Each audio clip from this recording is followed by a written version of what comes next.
Hi and welcome, this is Eleni and today I'm going to use only acrylic inks to paint this girl I sketched a while ago.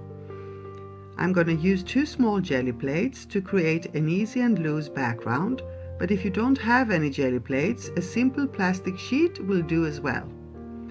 I don't know much about color theory, so I can easily mix colors that don't match and make mud in the process. Therefore, I'm being careful to dry the layers in between so that I can avoid too many of them mixing together. But even if I did create mud, there is always gesso, as a friend of mine says. I could cover the mud part with white gesso, let it dry and start over. There is already a thin layer of acrylic skin color on her face that I also put on there a while ago. It was probably leftover paint from another face.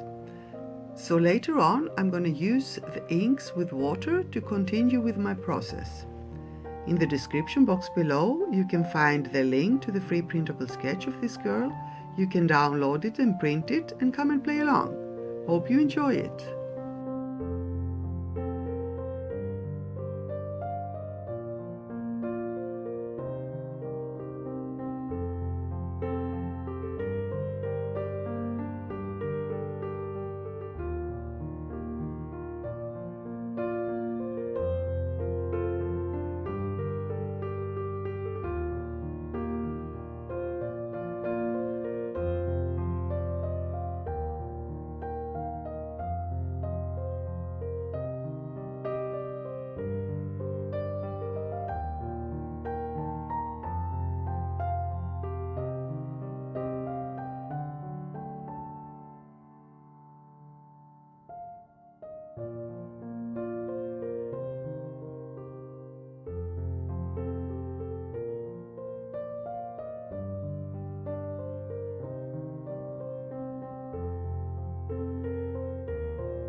And this is it. Hope you came along and played with me and hope you had fun. Maybe even learned something. If you enjoyed this video, please give it a thumbs up, leave a comment under it, but also make sure to subscribe to my channel and click the bell to get notified about my new videos. Thank you so much for being here. See you soon. Love and kisses.